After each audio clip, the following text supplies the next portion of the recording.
अभी तक आचार्य महिमा का श्रवण कर रहे हैं। नरेभ्यो वैष्णवम धर्मम जो ददाति द्विजोत्तमः ससागर महीदानम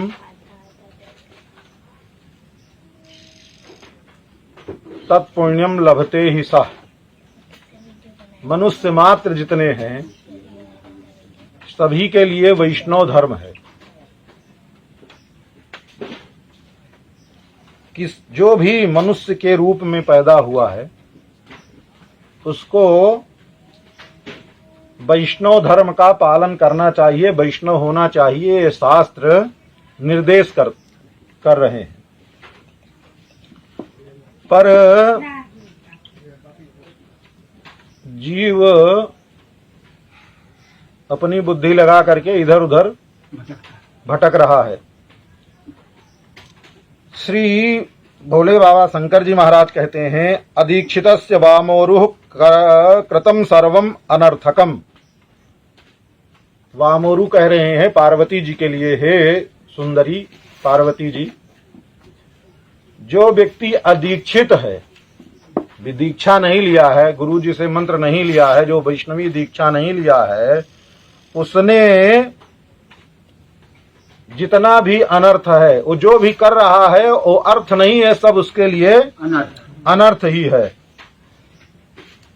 कहते हैं पशु योनिम अवाप्नोति दीक्षाहीनो नरो मृतः। अगर मरने के बाद उसको फिर पशु योनि में ही जाना है, ये निश्चित समझ लीजिए। जिसने भी वैष्णवी दीक्षा, मनुष्य शरीर प्राप्त करके वैष्णवी दीक्षा नहीं ली है, उसको मरने के बाद दूसरा जो शरीर मिलेगा उसको फिर मानव देह नहीं मिलने वाला है, फिर उसको अगला जन्म पशु का ही मिलना है, किसी पशु योनि में। क्योंकि मानव हो करके, मनुष्य हो करके जो मनुष्य का धर्म है वो धर्म अपनाया ही नहीं है। स्मृति ग्रंथ कहते हैं नरेभ्यो वैष्णवम धर्मम। जो मनुष्य मात्र है उसके लिए, सबके लिए वैष्णव धर्म है। एक दिन चर्चा भी किए थे कि भगवान जब जीव आता है गर्भ में, तो गर्भ में जीव भगवान से प्रार्थना करता है, अब जग जाहि भजहु चक्र पाणी। अब मैं, हमारा जब जन्म होगा तो जा करके भगवान चक्रपाणी जो सुदर्शन चक्रधारी हैं उनका मैं भजन करूंगा। अशुभक्षय करतारम फलमुद्दिश्य प्रदायकम यदि योन्यो प्रमुच्चे हम प्रपद्ये तम पुरुषोत्तमम। अगर मैं इस गर्भ योनि से, गर्भ से मुक्ति प्राप्त कर जाऊंगा तो भगवान पुरुषोत्तम की शरण में चला जाऊंगा। गर्भ में ही जीव भगवान से प्रार्थना करता है। तो ऐसी प्रार्थना को सुन करके श्री जी भगवान से कहती हैं, प्रभु अब इसके ऊपर आप कृपा करो। भगवान कहते हैं कितने जन्म इसने लिए हैं, पर कहता है करता एक को बार नहीं। तो भगवान ने कहा कि कहने वाली बात मत करो, लिखा पढ़ी कर दो। सही बात भाई का जबान की बात का आपने कुछ कह दिया, हमने सुन लिया। अगर आप सच्चे भय तो आपकी बात ठीक है, और नहीं कभी भी वाणी से तो कभी भी आदमी मुकर सकता है।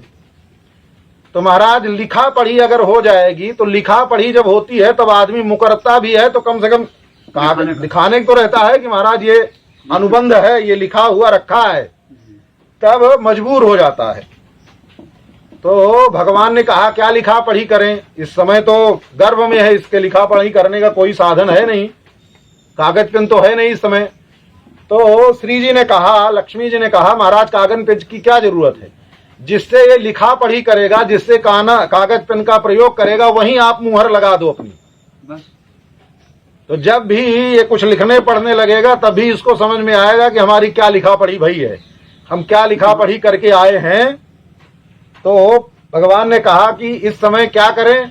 तो भगवान के दोनों ऊपर वाले हाथ में शंख चक्र रहते हैं ना, तो भगवान ने दोनों अपने शंख चक्र छोड़ दिए। मनुष्य मात्र अगर शरीर लेकर के मनुष्य अगर पैदा हुआ है तो उंगलियों का जो ऊपर वाला पोर होता है, सबके उंगलियों के अग्रभाग में केवल शंख चक्र होता है। शंख चक्र सबके अग्रभाग में ध्यान से देखेंगे तो अग्रभाग में शंख चक्र शंख चक्र शंख चक्र, किसी के शंख अधिक होता है, किसी के चक्र अधिक होता है। तो भगवान ने मुहर लगा दी है। किस लिए मुहर लगाई है? कि अनुबंध किया है कि अब जा करके संसार में मनुष्य शरीर मिलेगा तो हम भगवान का भजन करेंगे, भगवान की शरण में ही जाएंगे, ऐसा भगवान से अनुबंध है। तो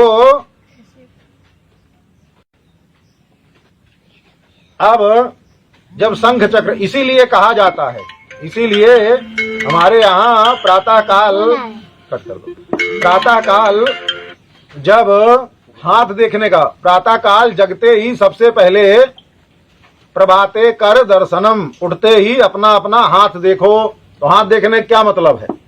हाथ देखने का मतलब है भगवान से जो प्रतिज्ञा करके आए हो कि अब जग जाय भजहु चक्र पाणी, अब मैं संसार में जा करके भगवान का ही भजन करूंगा, इसी का स्मरण करो। जो भगवान ने शंख चक्र की मुहर लगाई है उसको देखो और देख करके फिर भगवान के भजन में लग जाओ। कराग्रे बसते लक्ष्मी, करके अग्रभाग में लक्ष्मी जी का निवास है। लक्ष्मी जी क्यों? कि लक्ष्मी जी के पुरस्कार करने से, लक्ष्मी जी ने कहा महाराज आप लिखा पढ़ी कर दो, तो लक्ष्मी जी के कहने पर जो मुहर लगी है शंख चक्र की, तो उसमें लक्ष्मी जी का कराग्रे बसते लक्ष्मी और कर मध्य सरस्वती, लक्ष्मी जी को शंख चक्र देख करके और संसार में जो आए हो, मनुष्य का शरीर मिला है, तो मनुष्य का शरीर ही एक ऐसा शरीर है जो ज्ञान को प्राप्त कर सकता है। मनुष्य का शरीर ज्ञान प्रधान होता है। तो अब उसको इस संसार से मुक्ति प्राप्त करने के लिए ज्ञान का प्रयास करो। गुरु के समीप जाओ, आचार्य के समीप जाओ, जो विद्वान लोग हों, किस प्रकार से हम भगवान के आराधन पूजन, भगवान का भजन करें, इसका ज्ञान प्राप्त करो। कर मध्य सरस्वती और कर मूले तु गोविंद, कर के मूल मतलब सभी क्रियाओं का मूल। कर जो है, हाथ जो है क्रिया है ना, तो सभी क्रियाओं का मूल भगवान श्री हरि ही है। तो सबके मूल भगवान ही है। इस हाथ को, अगर उंगली को जहां शंख चक्र लगा हुआ है, इसको आप इधर ले जाना चाहो जाएगा? नहीं जाएगा। जबरदस्ती करो टेढ़ा होगा, जाएगा नहीं। इधर ले जाना चाहो इधर भी नहीं जाएगा, इधर ले जाना चाहो तो इधर भी नहीं जाएगा। जीव, क्योंकि ईश्वर अंश जीव अविनाशी, भगवान गीता में कहते हैं ममई वांशो जीव भूतः, जितना भी संसार का जीव है, मनुष्य मात्र है, सब हमारे अंश हैं। तो अंश कहाँ जाता है? अपने अंशी में ही सदैव जाता है। तो मूल में कौन है? मूल में गोविंद है। तो जब भी ये जाएगा शंख चक्र लिया हुआ व्यक्ति, तो भगवान की, गोविंद की शरण में ही जाएगा, तभी इसको कल्याण होगा, अन्यथा कल्याण होने वाला नहीं है। इधर जाए उधर भटके तो केवल भटकना है, काम कहीं, क्योंकि स्वरूप ही उसका है कि इधर ही जाएगा तभी कल्याण हो। पीछे ले जाकर टूट जाएगा पर वो पीछे जा करके नहीं पहुंचेगा। इधर ले जाओ, देखो टूट जाएंगे उंगलियां, पर जाएंगे नहीं। तो इतर कहीं जगह पर जाएगा तो उसका स्वरूप नष्ट हो जाएगा। स्वरूप तभी बना रहेगा जब केवल गोविंद की शरण में जाएगा। तो इसलिए कहते हैं मनुष्य मात्र अगर शरीर प्राप्त किया है तो उसको गोविंद की शरण में जाकर के ही त्राण मिलने वाला है, उसका कल्याण होने वाला है। इसके अलावा उसका कल्याण होने वाला नहीं है। इसलिए गुरुजनों की शरण में जा करके और फिर उनसे निवेदन करके, सेवा करके, तद विधि प्रणिपातेन परिप्रश्नेन सेवया, गुरुजनों के समीप जा करके सीधे लठमार भाषा में बोलना या प्रश्न करना उचित नहीं होता है। प्रश्न की विधि है, तद विधि प्रणिपातेन, पहले जाओ, प्रणिपात मतलब लेट करके दंडवत प्रणाम करो। अपने आप को, प्रणिपात का मतलब है अपने आप को समर्पित कर दो। तद विधि प्रणिपातेन परिप्रश्नेन, प्रश्न करे और सेवा करके तब फिर प्रश्न करे। परिप्रश्नेन सेवया, जब ऐसा करेगा तब आचार्य का हार्द्र अनुग्रह प्राप्त होगा, हृदय से अनुग्रह प्राप्त होगा। हृदय से अनुग्रह प्राप्त होगा तभी उसके जीवन में भगवान की कृपा प्रकट होगी। जब तक आचार्य का हार्द्रानुग्रह नहीं प्राप्त होता है तब तक जीव का कल्याण नहीं होता है।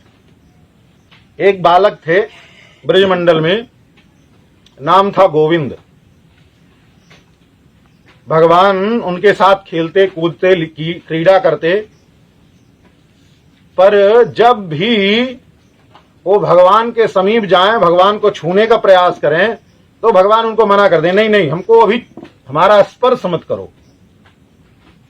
तो बोले कि आप हमारे साथ खेलते हो, बात करते हो, और जब भी हम आपका स्पर्श करना चाहते हैं आप मना कर देते हो, तो ये स्पर्श करने के लिए क्यों मना कर रहे? तो बोले मना इसलिए कर रहे हैं कि जब तक कोई आचार्य, कोई गुरु तुमको अपना नहीं कह देगा तब तक हमारा स्पर्श नहीं प्राप्त हो सकता है।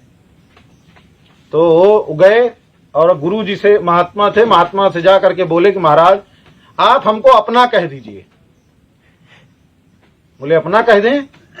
बोले ऐसे थोड़े ना अपना कर, अरे कुछ दिन सेवा करो, कुछ रहो, तब अपना तो आएगा। जब अपना तो आएगा तब ना अपना कहेंगे।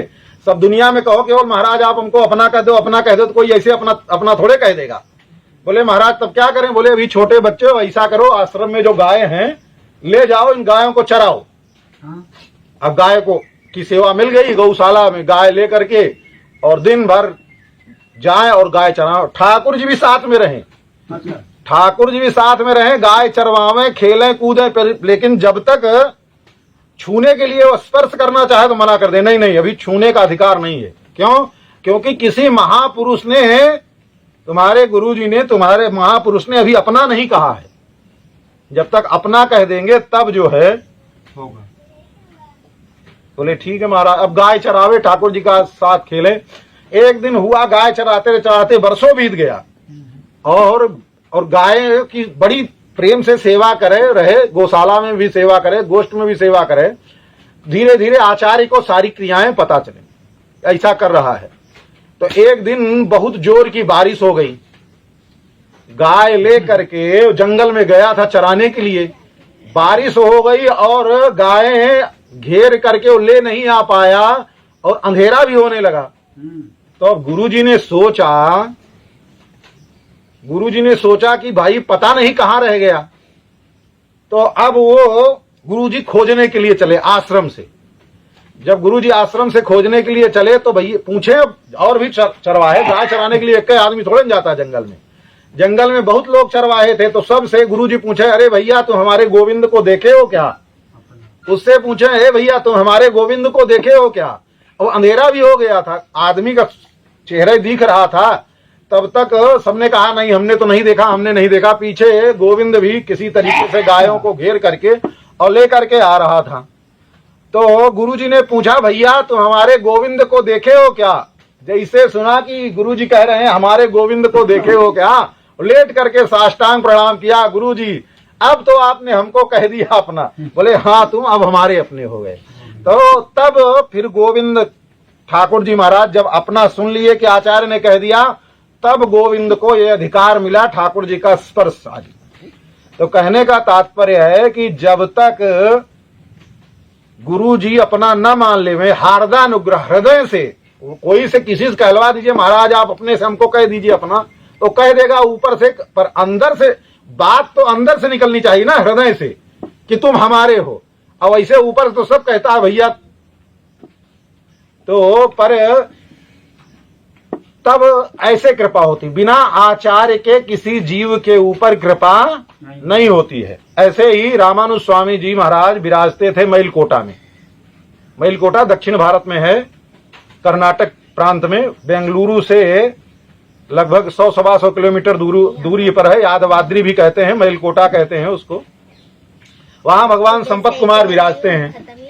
श्रीरंगम से जब रामानुज स्वामी मैलकोटा में आकर के निवास करने लगे, तो उस समय रामानुज स्वामी जी की विद्वता, उनकी साधुता, उनके शिष्यगणों की कीर्ति सब देख करके वहां के लोग बहुत प्रभावित हुए थे। तो एक पंडित जी थे, बहुत बड़े विद्वान थे, बहुत विद्वान थे और अच्छे महापुरुष थे। इतने बड़े महापुरुष थे कि उनके घर के जो भगवान थे जिनकी सेवा करते थे परंपरागत, वो भगवान उनसे बात करते थे। जो बात करते, वार्तालाप करते, तो वो आए रामानुज स्वामी जी से मिले, बहुत दिनों तक सत्संग किया। सत्संग करने के बाद देखो, भगवान हमसे बात करते हैं, ये सबसे बताने वाली बात नहीं होती है ये। और भगवान मिलते कब है जानते हैं? भगवान प्रेम की जब अतिशय पराकाष्ठा हो जाती है तब भगवान की प्राप्ति होती है, ऐसे नहीं मिलते हैं। और प्रेम, प्रेम समझ रहे हैं ना? प्रेम मुख से वर्णन करने वाला नहीं होता है, प्रेम तो अनुभव का विषय होता है। और उसी प्रेम को जब मुख से कहने लगेंगे, प्रेम को अगर आप मुख से वर्णन करना शुरू कर दिए तो प्रेम नहीं रहता, फिर वो गाली हो जाता है।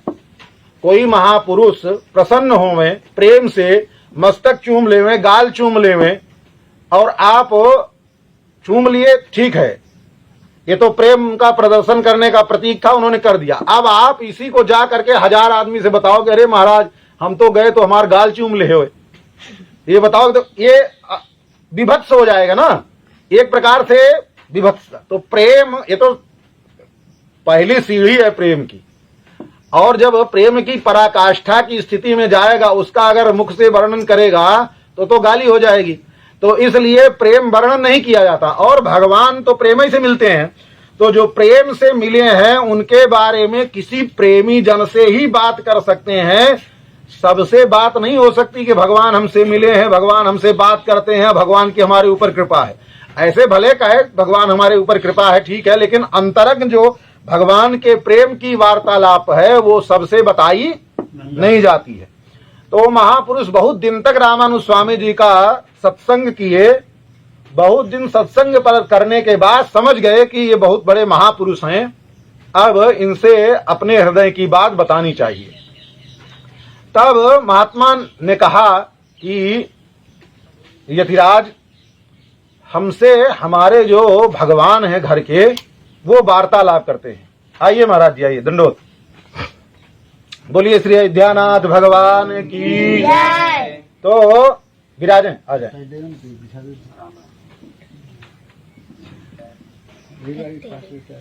तो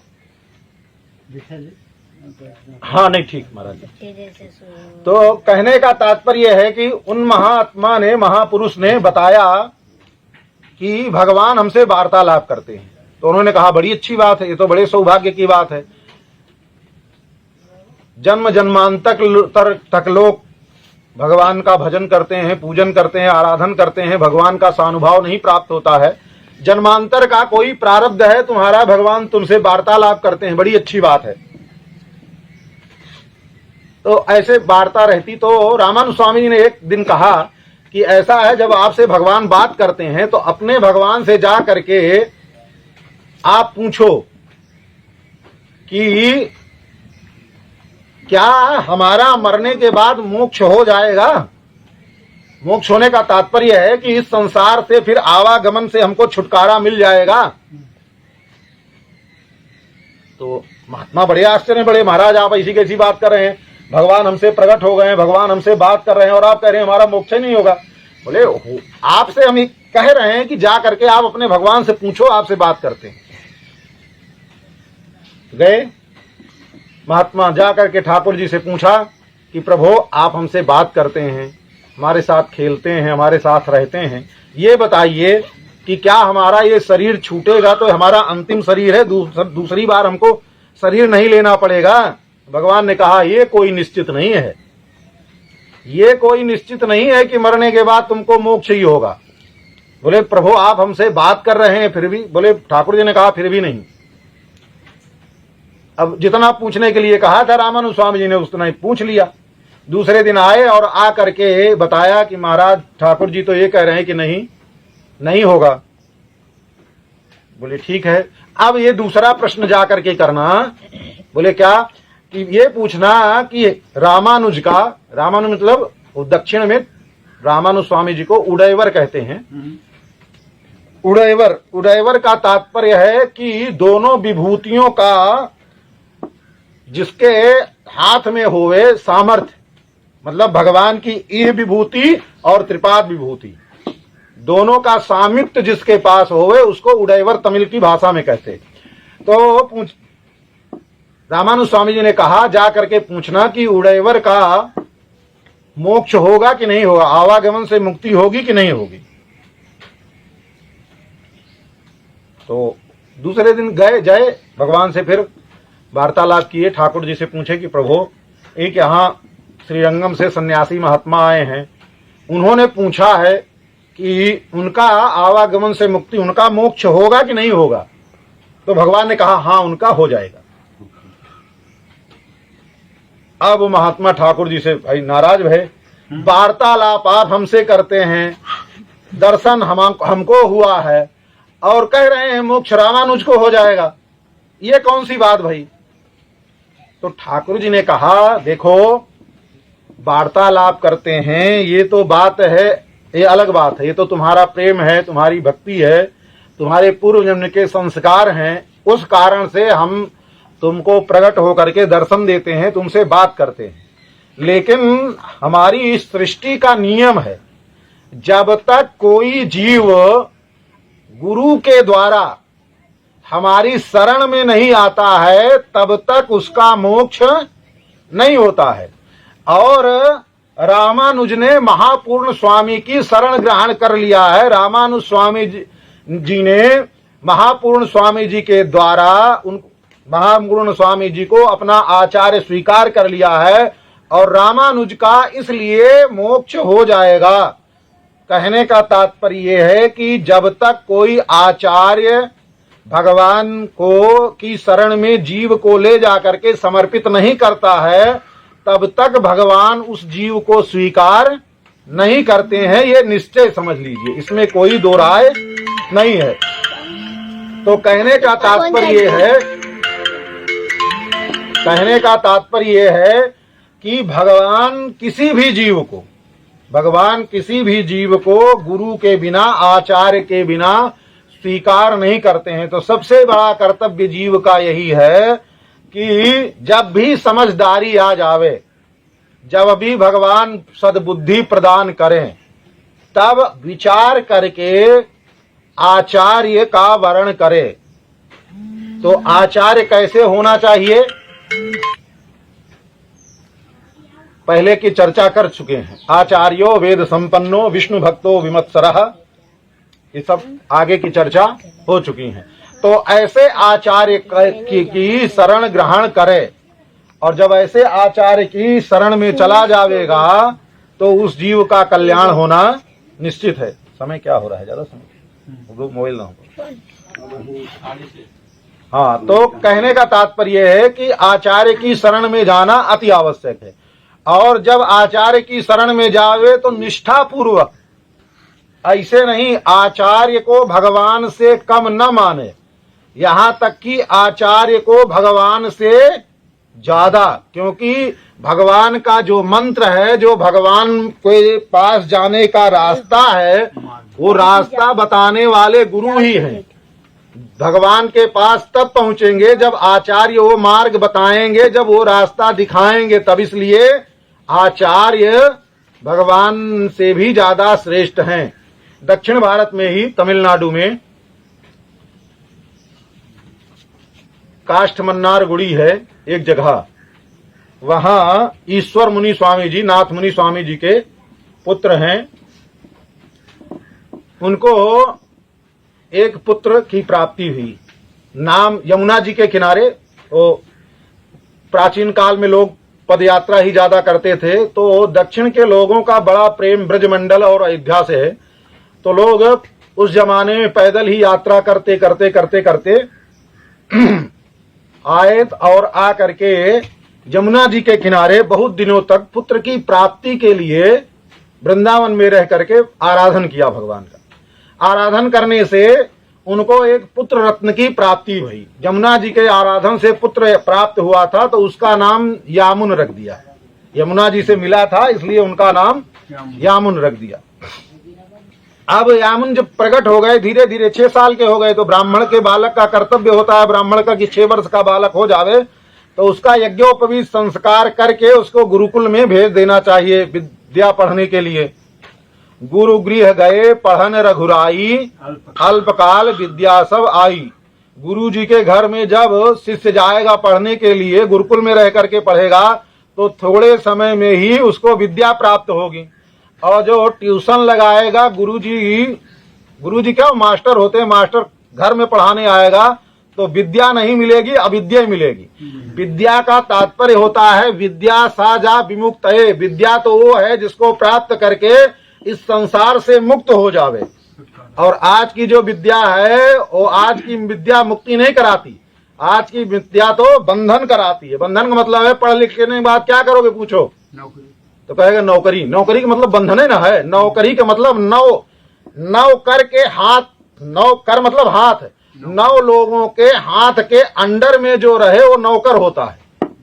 तो बताइए, एक बंधन तो बंधन है, 9 लोगों के हाथ के बंधन में रहे तो कितना बड़ा बंधन होगा, समझ लीजिए। हाँ, तो इसलिए नौकरी, तो आज की विद्या नौकरी दिला सकती है बंधन से। और ये तो संसार का बंधन है। भव बंधन से तो जो गुरुकुल में जाकर के, गुरु के समीप जाकर के विद्या अध्ययन की जाती है, वही विद्या छुड़ा सकती है। तो प्राचीन काल में अपने यहाँ यही परंपरा थी, गुरुकुल में जाकर के अध्ययन करा। तो भट्टर स्वामी थे, उनके यहाँ गुरुकुल चलता था, उनके यहाँ भेज दिया गया 6 वर्ष के बालक, और पढ़ लिख करके जो है थोड़ा घर में भी थोड़ा बहुत तो अक्षरारंभ ये सब तो हो ही जाता है। फिर गुरुकुल में गए और जा करके पढ़ने लगे। 1 वर्ष ही बीता था गुरु जी के यहाँ रहते रहते। 6 वर्ष का मतलब ये मत समझिएगा, 6 वर्ष की जो गणना होती है ना, माँ के गर्भ में जिस दिन से आता है उस दिन से लेकर 6 वर्ष तक की गणना होती है। तो आज के समय में उसको 5 ही वर्ष समझिए।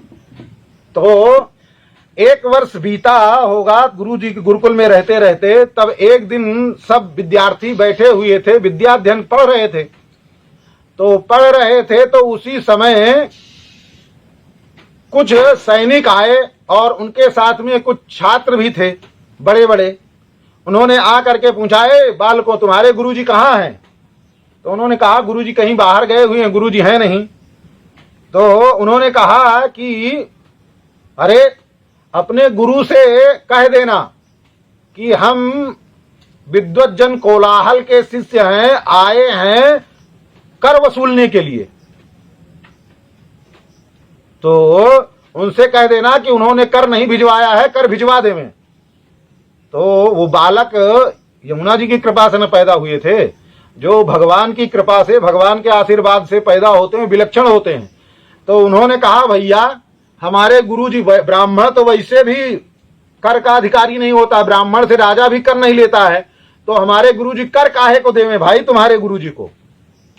तो उन बालकों ने कहा कि देखो, तुम्हारे गुरुजी हमारे गुरुजी से शास्त्रार्थ में पराजित हो गए थे, इसलिए शास्त्रार्थ में नियम था कि जो पराजित हो जाएगा वो साल में 100 स्वर्ण मुद्राएं हमारे गुरुजी को भेंट करेगा कर के रूप में, क्योंकि पराजित हो गया है। और जो शास्त्रार्थ करके पराजित होगा, अपने से हार स्वीकार कर लेगा तो 100 स्वर्ण मुद्रा देना पड़ेगा। और जब शास्त्रार्थ करके पराजित होगा तो 1000 स्वर्ण मुद्रा देना पड़ेगा। तो बोले, भैया हमारे गुरुजी को कितना स्वर्ण मुद्रा देना पड़ता है? बोले 100 स्वर्ण मुद्रा। बोले 100 स्वर्ण मुद्रा देना पड़ता है? बोले हाँ। तो इसका मतलब हमारे गुरुजी ने, आपके गुरुजी शास्त्रार्थ नहीं किया था? बोले नहीं, शास्त्रार्थ नहीं किया था, पर पराजय स्वीकार कर लिया था। तो यामुन ने कहा, देखो पराजय स्वीकार कर लेना तो महापुरुषों का लक्षण होता है। हमारे गुरुजी तो महापुरुष हैं। कोई भी आकर के बकबक बकबक करने लगे तो महापुरुष यही कहते, भैया ठीक है, तू ही जीता मैं हारा। क्या करेंगे भाई? महापुरुष कहते, भैया बहुत ज्यादा आपको बोलने की है, आपको बहुत ज्यादा ज्ञान है, तो हम ही हार गए, तुम ही जीत गए।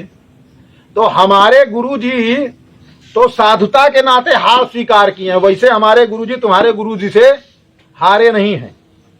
और अपने गुरुजी से जा करके कह देना कि हमारे गुरुजी अभी तक जो दिए कर दिए, अब से कर देना बंद हो गया है, अब हमारे गुरुजी तुमको, तुम्हारे गुरुजी को कर नहीं देंगे।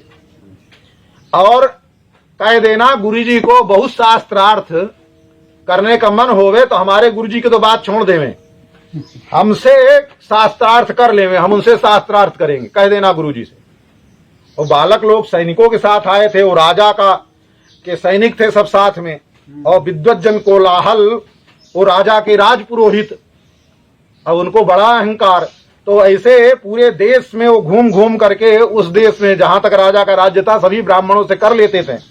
अब उन सैनिकों के साथ में ब्राह्मण के बालक लोग गए और जा करके राजा के यहाँ और अपने गुरुजी से जा करके बता दिया कि वहां गए थे तो ऐसी ऐसी बात हो गई।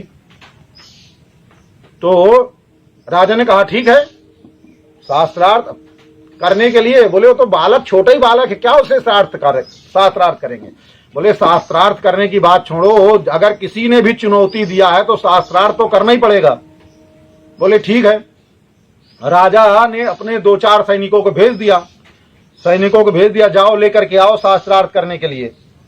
जब ऐसी स्थिति भई तो राजा के जो सैनिक आए, इधर गुरुजी लौट करके आए। पहले तो आने जाने में, पैदल आने जाने में समय लग जाता था ना, 2-4-10 दिन बीत गया था। गुरुजी लौट करके आए तो गुरुजी से जो आश्रम में जो जो घटनाएं घटी थी सब बच्चों ने बता दिया। तो गुरुजी ने कहा ये क्या कर दिया। बोले क्या हुआ। बोले अरे वो उनसे शास्त्रार्थ करने के लिए चुनौती क्यों दे दिया। अरे हम 100 स्वर्ण मुद्रा देते थे, उनको दे देते। तो बोले गुरुजी आपको 100 स्वर्ण मुद्रा देने की जरूरत नहीं है। बोले क्यों नहीं जरूरत है। बोले हम जाकर के उनसे शास्त्रार्थ करेंगे। सभी बात जो विद्यार्थी थे विद्यालय के सभी ने कहा कि गुरुजी हम सब मिल करके जाएंगे और उनसे शास्त्रार्थ करेंगे। बोले तुम सब मिल करके क्या करोगे। बोले महाराज ऐसा करेंगे, हम सब एक साथ बोलेंगे, उनको बोलने का मौका ही नहीं देंगे। बोले ऐसा मत सोचो, जिस सभा में वो जीते थे 10,000 ब्राह्मण विद्वान एक साथ एकत्रित थे और उन्होंने 10,000 ब्राह्मणों को एक साथ संतुष्ट किया था। क्यों संतुष्ट किया था। बोले जब राजा ने उनको अपना कुलगुरु नियुक्त करने के लिए कहा तो उस समय देश भर के सभी ब्राह्मणों को बुलाया, जो सर्व विजयी होगा उसी को हम अपना कुलगुरु बनाएंगे। तो उन लाखों ब्राह्मणों में 10,000 ब्राह्मण, 10,000 में फिर 1,000 ब्राह्मण, 1,000 ब्राह्मण में 100 ब्राह्मण, और 100 ब्राह्मणों में जब 10 ब्राह्मण बचे शास्त्रार्थ में विजयी हो करके, तो अब निश्चय हो गया कल के शास्त्रार्थ में 10 लोगों पर जो विजय प्राप्त करेगा वही कुलगुरु के पद पर अभिषिक्त होगा। तो जो अब ब्राह्मणों के अंदर भी कुतूहल था, कोई ब्राह्मण गए नहीं, शास्त्रार्थ से पराजित होकर के गए नहीं, सबके सब वहीं रहे। तो 10वें दिन सबने देखो, जब बड़े बड़े मूर्धन विद्वान होए तो भैया शास्त्रार्थ में ये होता है विद्वान तो सब हो सकते हैं, लेकिन जब प्रश्न उपस्थित होवे उस समय बुद्धि काम करे और तुरंत उत्तर याद आ जाए, तो वो विद्वता की श्रेष्ठता है। तो जो ये विद्वंजन कोलाहल थे, इन्होंने क्या किया कि एक रात्रि में बैठ करके सरस्वती का जो बीज मंत्र है, अहोरात्राणि कलो युगे, 24 घंटे बैठ करके, अगर एक आसन पर 24 घंटे बैठ करके मंत्र का जप किया जाए तो उसका जो प्रतिपाद्य देवता होता है वो प्रकट हो जाता है। तो ऐसे ही उन्होंने सरस्वती जी का मंत्र एक अहोरात्र में रात दिन में पूरा जप करके और सिद्ध कर लिया। तो सरस्वती जी प्रकट हो गई। प्रकट हो करके जब सरस्वती जी प्रकट भई तो कहा क्या चाहिए। तो उन्होंने कहा कल हमारा शास्त्रार्थ है, आप हमारी जिह्वा पर विराजमान हो जाओ। जब भी हम शास्त्रार्थ करें तब आप हमारी जिह्वा पर विराजमान हो जाया कीजिए, बस यही वरदान चाहिए। सरस्वती जी ने कहा ठीक है, यो मस्त कह दिया। सरस्वती जी ने यो मस्त कह दिया। अब शास्त्रार्थ दूसरे दिन प्रारंभ हुआ तो अब सरस्वती जी ही जब जिह्वा पर बैठ गई हैं तो एक ब्राह्मण क्या, उन्होंने कहा 10,000 ब्राह्मण एक साथ प्रश्न करो, सबके प्रश्नों का हम उत्तर देंगे। तो 10 ब्राह्मण की जगह पर 10,000 ब्राह्मणों ने प्रश्न किया और सबके प्रश्नों का वो एक साथ उत्तर दे दिए। अब जय जयकार हो गई, सबने उनको विद्वान मान लिया। राजा ने उनको अपना कुलपुरोहित बना लिया और कुलपुरोहित बनाने के बाद ब्राह्मण देवता जो है अपने आश्रम में छात्रों को रख लिए, पढ़ाना शुरू कर दिए। पर राजा के यहाँ जो कुलपुरोहित को दक्षिणा मिलती थी उससे और लालच बढ़ी, जिम प्रतिलाभ लोभ अधिकारी। तो उन्होंने अब दिग्विजय करने के लिए, राजा लोग जो दिग्विजय करते हैं वो अस्त्र शस्त्र से करते हैं, पर ब्राह्मण लोग जो दिग्विजय करते हैं वो शास्त्र से, शास्त्रार्थ करके एक दूसरे को पराजित करके शास्त्रार्थ में अब वो दिग्विजय करने के लिए निकले, जिधर निकले सब जगह सबसे शास्त्रार्थ करें, और शास्त्रार्थ में शर्त यही होवे कि जो शास्त्रार्थ करेगा पराजित होगा, उसको साल में 1000 स्वर्ण मुद्रा हमको कर देना पड़ेगा। बहुत लोगों ने किया, पराजित हो गए, और जिन जिन ने सुना कि महाराज इनको सरस्वती सिद्ध है, उन्होंने हार स्वीकार कर लिया। तो ऐसे पूरे देश में वो सबसे कर वसूलते थे, सही ब्राह्मणों से। अब ब्राह्मण तो वैसे भी कि उनके धन संपत्ति कहां हो गए, पर अब जबरदस्ती करके बेचारे कैसे हो जीवन से अपने पेट काट करके एकत्र करके वो देवें कर साल के। अब यहां कई वर्षों से सूखा पड़ गया था, गुरुकुल में कोई ऐसी आमदनी भई नहीं कि गुरुकुल में से ले जाकर के कर देवें, तो कई वर्षों का कर बाकी रह गया था। तो गुरुजी ने कहा बेटा देखो, उनसे शास्त्रार्थ करना संभव नहीं है। तो यामुन बालक ने कहा गुरुजी ये मंत्र क्या होता है? बोले कि मंत्र होता है, मंत्र के देवता का मंत्र होता है। तो बोले उससे देवता सिद्ध हो जाते हैं? बोले हाँ देवता सिद्ध हो जाते हैं। तो गुरुजी वो मंत्र कहां से मिलता है? तो गुरुजी ने कहा मंत्र तो गुरुजी से मिलता है। तो गुरुजी से मंत्र मिलता है? बोले हाँ। तो अच्छा गुरुजी ये बताइए मंत्र बड़ा कि गुरुजी बड़े? तो अब सोच में पड़ गए कि मंत्र बड़ा होता है कि गुरुजी बड़े होते हैं। बोले अभी थोड़ी देर रुको, हमको विचार करने दो, फिर उसके बाद उत्तर देंगे। थोड़ी देर विचार करने के बाद अंत में निर्णय में पहुंचे। गुरुजी ने कहा मंत्र से ज्यादा बड़े गुरुजी होते। बोले ठीक है गुरुजी। अब मंत्र करके सिद्ध करेंगे कि नहीं करेंगे, सिद्ध होगा कि नहीं होगा, तो प्रारब्ध के अनुसार है। तो ऐसा है कि उनको मंत्र सिद्ध है, तो उनको मंत्र सिद्ध है सरस्वती जी का। तो गुरुजी ऐसा करो आप हमको सिद्ध हो जाओ भाई, आप हमको सिद्ध हो जाओ, आप हमको सिद्ध हो जाओ, मतलब आप हमको आशीर्वाद दो, बाकी तो फिर हम जो है उनसे शास्त्रार्थ कर लेंगे। तो गुरुजी हमको सिद्ध हो जाए, सरस्वती उनको सिद्ध हो जाए, दोनों में शास्त्रार्थ हो जाए। तो गुरुजी ने देखा इस बालक की आस्था इतनी दृढ़ है, और गुरुजी के प्रति मंत्र से भी ज्यादा गुरुजी के प्रति आस्था है। कह रहा है गुरुजी आप हमको सिद्ध हो जाइए, हम उनसे शास्त्रार्थ कर लेंगे। बहुत प्रसन्न हुए। बोले लगता है कोई अवतारी बालक है और कुछ ठाकुर जी लीला करना चाहते हैं, तो ठीक है जो होना है हो जाए। बड़े पापा आपका मुंह नहीं। अब ऐसे ही हो गया। जब ऐसे हुआ तो गुरुजी ने कहा ठीक है। गुरुजी ने भगवान के समीप ले जाकर के मंदिर में, भगवान के समीप ले जाकर के माला, तुलसी, फूल और एक विजय पट्ट होता है, भगवान का वस्त्र होता है, उसको ले आकर के मस्तक में बांध दिया। भगवान की चरण पादुका मस्तक में दी और विजयी भव कह करके आशीर्वाद दे दिया, और मंदिर का पट अंदर से बंद कर लिया और भगवान के सामने बैठ गए। प्रभु आज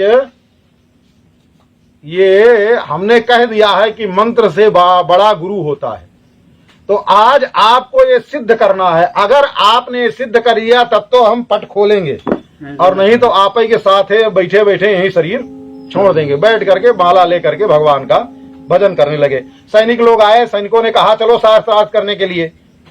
तो यामुन ने कहा कि कोई चोर डकैत पकड़ने के लिए आए हो क्या? तुम्हारे राजा की इतनी भी बुद्धि नहीं है कि जो तुम्हारे गुरु जी से शास्त्रार्थ करेगा वो तुम्हारे गुरु के बराबर होगा। और किसी ब्राह्मण को, किसी शास्त्रार्थ करने वाले ब्राह्मण को इस तरीके से बुलाया जाता है? राजा को इतना भी पता नहीं है। सैनिक लोग जाकर के सूचना दिए, राजा भी समझ गया। मंत्री ने कहा कि ऐसा नहीं है। मंत्री स्वयं पालकी वालकी लेकर के, छत्र चमर लेकर के आए और बालक को बैठा करके लेकर के राजद्वार में पहुंचे। जब राजद्वार में पहुंच गए तो बालक ने पहुंचते ही देखा सभा जुट गई एकदम। जब सभा जुटी ही तो राजा और रानी भी सिंहासन पर बैठे हुए थे। छोटा सा नन्हा सा बालक, मस्तक पर विजय पट्ट बंधा हुआ और पंचमाल पहने हुए, द्वादश तिलक लगाए हुए देखा तो रानी ने सिंहासन पर बैठे बैठे ही जोर से मन, बालक को देख करके मन प्रसन्न हो गया और आलवंदार आलवंदार कह के रानी ने आवाज लगाई। तो वहां आलवंदार का तमिल में मतलब होता है विजयी बालक। आलवंदार का मतलब होता है विजयी बालक। तो अब राजा ने कहा नहीं, ये विजयी नहीं हो सकता, हमारे गुरु विजयी होंगे। रानी ने कहा नहीं। अब दोनों में विवाद होने लगा। विवाद होते होते रानी ने कहा अगर तुम्हारे कुलगुरु विजयी हो जाएंगे तो मैं दासी बन करके पूरे सभा में रोज झाड़ू लगाया करूंगी आपके यहाँ। तो राजा को भी जोश चढ़ा, तो राजा ने कहा अगर ये बालक जीत जाएगा तो मैं इसको अपना आधा राज्य दे दूंगा। लग गई शर्त, हो गई। राजा रानी में तो एक खटापट हो रही थी, और यामन मुन गए और जा करके जो सिंहासन रखा हुआ था उसी सिंहासन पर बैठ गए। सिंहासन पर बैठ गए। अब बाद में देखो, जिसको अहंकार होता है वो बाद ही में आता है सबसे। अब बाद में कुलगुरु को पता चला राजा के कि बालक आ गया है शास्त्रार्थ करने के लिए। सब आए दौड़ करके। अब वो बताया कि आ गया है बालक, उनके शिष्य लोग, तो वो भी चले गए। जा करके देखा, सब उनके आने पर उठ गए, खड़े हो गए, पर बालक ने वहीं सिंहासन पर बैठे रहे, उठे नहीं। देख करके मन एकदम जल गया विद्वजन को। इतना छोटा बालक और अभी से इतना अहंकार इसको अंदर में, जिसको सारी जिंदगी सम्मान मिला हो और कहीं थोड़ा सा भी अपमान हो जाता तो उसका हृदय ऐसे जलने लगता है। अब हृदय में तो एकदम आग लग गई। आग लग गई तो बैठ गए। सभा में तो कुछ कह नहीं सकते थे। तो आते ही उन्होंने पूछा कि मातृ दुग्धम पीतम, कहने का मतलब था कि हमसे शास्त्रार्थ करने के लिए तो आए हो, माँ का दूध पी करके आए हो कि ऐसे ही? तो संस्कृत में बोले मातृ दुग्धम पीतम, माँ का दूध पिए हो? तो बालक ने कहा मातृ दुग्धो श्वेतो भवति न तु पीतम। अब उसका उल्टा अर्थ कर दिया। बालक ने कहा माँ का दूध सफेद होता है, पीला नहीं होता है। आपने पीला दूध पिया है क्या माँ का? अब सभा में जितने लोग थे सब ताली बजाए और बड़ी जोर से हंस लिए। पहले तो नहीं उठे थे इसलिए अपमान हुआ था, जल गए थे। अब जब अपने प्रश्न का उत्तर इस प्रकार से मिला, और ऐसे कल्पना भी नहीं किए थे कि ऐसा उत्तर मिलेगा, और सभा ने जोर से हंसी भी उड़ा लिया, तो और हृदय जल गया। तो राजा ने सबको चुप कराया, शांत हो जाइए, शांत हो जाइए, अब शास्त्रार्थ हो जाए। ये तो विद्वानों का आपस में हंसी मजाक चलता ही रहता है। तो बालक ने कहा देखो आप विद्वान हैं बहुत, और सब विद्वान बैठे हैं, हमने सुना है आप 10,000 ब्राह्मणों को संतुष्ट किए हैं। हमारा 3 प्रश्न है, ज्यादा देर तक शास्त्रार्थ करने की जरूरत नहीं। हमारे 3 प्रश्न है, अगर आप उन 3 प्रश्नों का उत्तर दे देंगे तो हम मान लेंगे कि आप विजयी हो गए, और नहीं दे पाए उत्तर तो आप पराजित हो जाएंगे। बोले ठीक है, प्रश्न करो तीनों। तो यामुन मुनि ने कहा कि हमारा पहला प्रश्न है, हम ऐसा कह रहे हैं, तुम हमारे वाक्य का खंडन करो। मैं 3 वाक्य कहूंगा, हमारे उन 3 वाक्यों को आपको खंडन करना है। बोले ठीक है, खंडन करेंगे। बोले क्या कहना है? बोले पहला वाक्य हमारा ये है कि मैं कह रहा हूं कि तुम्हारी माता पुत्रवती है। मैं ये कह रहा हूं कि आपकी माता पुत्रवती है। जो स्वयं खूंट सरीखे बैठा हुआ है वो क्या कहेगा कि हमारी माता बांझ है? तो बड़ी देर तक सोच विचार करते रहे, कुछ उत्तर नहीं दे पाए। तो बोले कोई उत्तर नहीं है। बोले अच्छा दूसरा प्रश्न करिए। दूसरा प्रश्न हमारा ये है कि रानी पतिव्रता है। मैं एक दूसरा वाक्य कह रहा हूं कि रानी पतिव्रता है। अब इसका खंडन करने का यही न कहना होगा कि रानी जो है पुंसली है।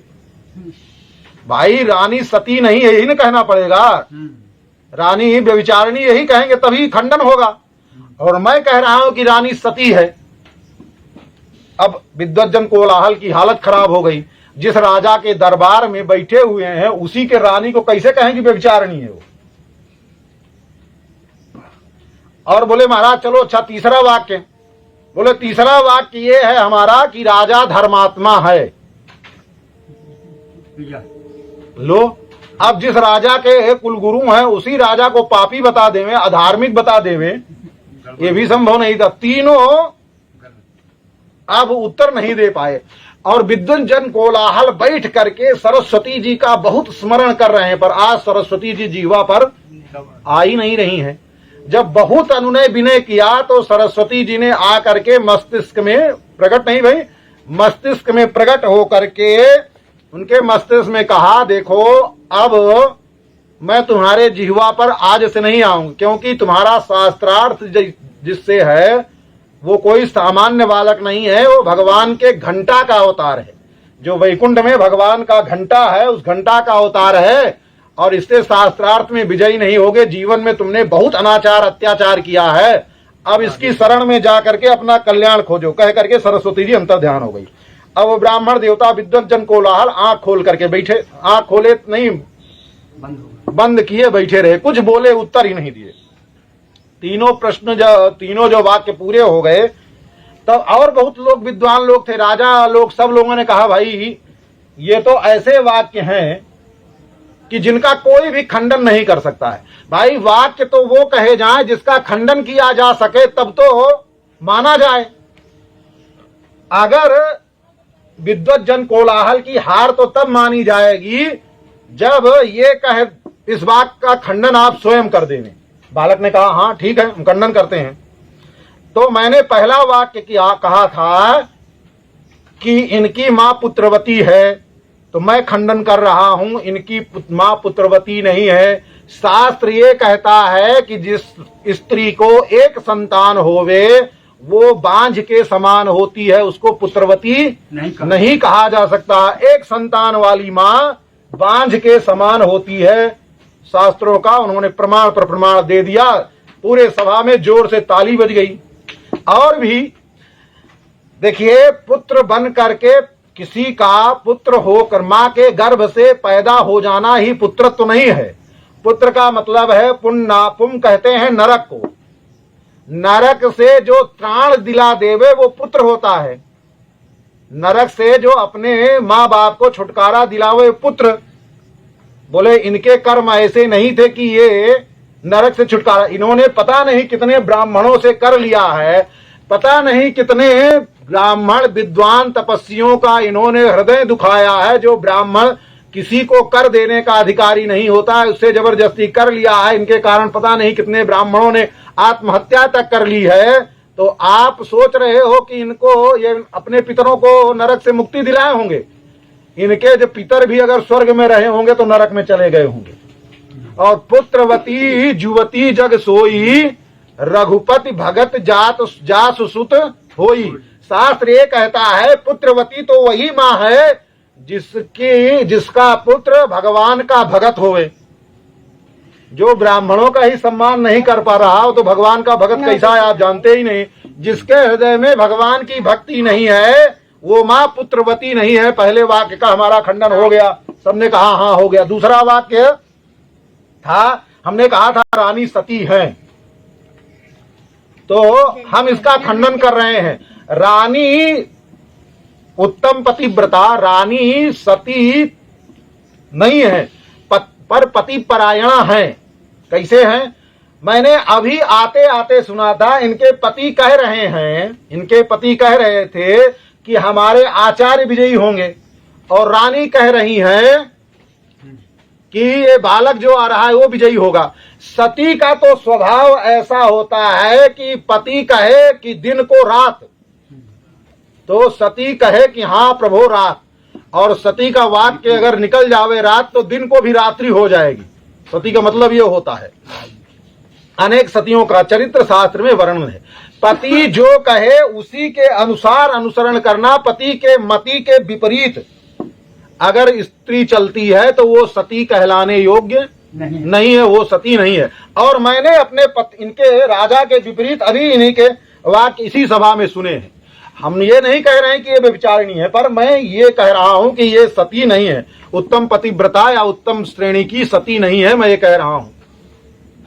बोले चलो भैया ये भी, और इनकी कोई गलती नहीं है।